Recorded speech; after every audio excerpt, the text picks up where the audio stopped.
कधी कधी मोठा आनंद महागड्या हॉटेलमध्ये नाही तर आपल्या स्वयंपाकघरात तयार होणाऱ्या छोट्याशा पदार्थांमध्ये लपलेला असतो. आज मी अशी एक भन्नाट रेसिपी घेऊन आली आहे, जी दिसायला अगदी रेस्टॉरंट स्टाईल पण बनवायला खूपच सोपी आहे. जर तुम्हाला माझ्यासारखेच नवनवीन प्रयोग करून पाहायला आवडत असतील तर आजची ही रेसिपी शेवटपर्यंत नक्की बघा, कारण ही रेसिपी एकदा केली की पुन्हा पुन्हा करावीशी वाटेल. चला तर मग सुरुवात करूया. सर्वप्रथम 250 ग्रॅम मशरूम मी स्वच्छ 2 ते 3 पाण्याने धुवून घेतले आहे. नंतर आपल्याला हे मशरूम मिठाच्या पाण्यात 2 ते 3 मिनिटासाठी उकळत ठेवायचे आहे. उकडून घेतलेले मशरूम आपल्याला चाळणीत थंड करून घ्यायचे आहेत. मशरूम निवडताना ताजे चांगल्या दर्जाचे बटन मशरूम निवडा. चिकट, दुर्गंधयुक्त किंवा खराब दिसणारे मशरूम वापरू नका. स्वच्छ धुवून आणि परिपूर्ण शिजवून खाल्ल्यास मशरूम सुरक्षित तर आहेच, शिवाय प्रथिने, फायबर आणि अनेक महत्त्वाच्या पोषण तत्वांचा उत्तम स्रोतही आहे. त्याचप्रमाणे भरपूर प्रमाणात अँटीऑक्सिडंट असल्यामुळे रोगप्रतिकारक शक्तीही वाढते. मी इथे 10 ते 15 लसणाच्या कळ्या छान अशा पद्धतीने बारीक चिरून घेतलेले आहे. आणि आपण उकडवून घेतलेले जे मशरूम आहे, त्या मशरूमचे देठ आपल्याला अशा पद्धतीने वेगळे करून घ्यायचे आहेत. ह्या सगळ्या मशरूमचे देठ मी अशा पद्धतीने छान वेगळे करून घेतलेले आहे. आणि ते देठ आपल्याला, जसं आपण लसूण बारीक चिरून घेतला आहे त्याच पद्धतीने आपल्याला हे देठही खूप बारीक चिरून घ्यायचे आहे. आता एका तव्यावरती मी साधारण 1 ते 1.5 चमचा इतकं बटर घालून घेतलं आहे. आणि आता बटर गरम झाल्यानंतर चिरून घेतलेला भरपूर सारा लसूण आपल्याला यामध्ये घालून परतवून घ्यायचा आहे. लसूण छान मंद आचेवरती आपल्याला सोनेरी रंगाचा होईपर्यंत परतवून घ्यायचा आहे. साधारण 2 ते 3 मिनिटात आपला लसूण छानपैकी परतला जातो.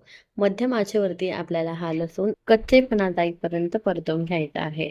आणि हा लसूण अशा पद्धतीने परतल्यानंतर आपण जे बारीक चिरून घेतलेले मशरूमचे देठ आहेत तेही आपल्याला यामध्ये घालून छानपैकी परतवून घ्यायचं आहे. यामध्ये आपल्याला चवीनुसार मीठ घालून घ्यायचं आहे. आणि साधारण 3 ते 4 मिनिटं मंद आचेवरती आपल्याला हे सगळं मिश्रण छान प्रकारे परतवून घ्यायचं आहे. हे मिश्रण 3 ते 4 मिनिटात छान परतलं जातं. आणि नंतर आपल्याला हे सगळं मिश्रण एका भांड्यात काढून घ्यायचं आहे. मशरूम बद्दल एक खूपच इंटरेस्टिंग गोष्ट सांगते. एकेकाळी प्राचीन राजे आणि सम्राट यांचंच मशरूम हे अन्न मानलं जायचं, कारण ते दुर्मिळ मिळायचं आणि फक्त राजघराण्यालाच खायला मिळायचं. पण आज तीच डिश आपल्या स्वयंपाकघरात अगदी काही मिनिटात बनवता येते. अजून एक मजेदार गोष्ट म्हणजे आपण जे मशरूम खातो ना, ते संपूर्ण मशरूम नसतंच. तो फक्त त्याचा वरचा दिसणारा भाग असतो. त्याचं खरं जाळं जमिनीखाली पसरलेलं असतं. किती भन्नाट आहे ना हा निसर्ग. आता हे मिश्रण आपण एका भांड्यात काढून ते गार करून घेऊया. आणि त्यामध्ये भरपूर सारं चीज किसून घालूया.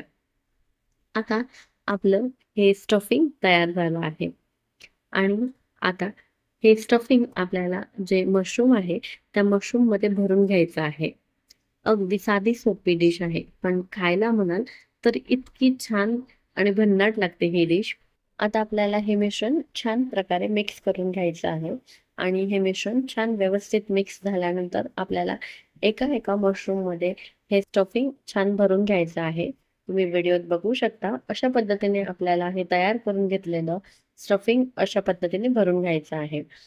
असंच एक एक करून मी हे सगळे मशरूम भरून घेतलेले आहेत. त्यानंतर हे स्टफ केलेले मशरूम पुन्हा तव्यावर झाकण ठेवून काही मिनिटं मंद आचेवर आपल्याला वाफवून घ्यायचे आहेत. घरात अचानक पाहुणे आले तर काय बनवायचं हा प्रश्न पडतो तेव्हा, किंवा जर तुमच्या मुलांना मशरूम खायला आवडत नसेल तर हा प्रकार एकदा नक्की करून बघा. चीज स्टफिंगमुळे मुलंही अगदी आवडीने खातील. ही रेसिपी तुम्ही कोणासाठी बनवणार आहात? मुलांसाठी, कुटुंबासाठी की येणाऱ्या पाहुण्यांसाठी? कमेंटमध्ये नक्की सांगा. तुमचं उत्तर वाचायला मला नक्की आवडेल. 5 ते 10 मिनिटं वाफवल्यानंतर आपले हे मशरूम लगेचच तयार होतात. तयार झालेले मशरूम आपण प्लेटमध्ये काढून घेऊया. आणि शेवटी वरून धुवून चिरून घेतलेली ताजी कोथिंबीर घालून घेऊया. तयार झाला आहे आपला अप्रतिम चीजी स्टफ मशरूम बाईट्स. मित्रांनो, प्रत्येक पदार्थामागे फक्त रेसिपी नसते, तर त्यामागे प्रेम, जिव्हाळा आणि आपल्या माणसांच्या चेहऱ्यावर हसू आणण्याची इच्छा असते. स्वयंपाक म्हणजे फक्त पोट भरणं नाही, तर मन जिंकणं ही एक सुंदर कला आहे. पुन्हा भेटूया पुढच्या व्हिडिओमध्ये. तोपर्यंत धन्यवाद.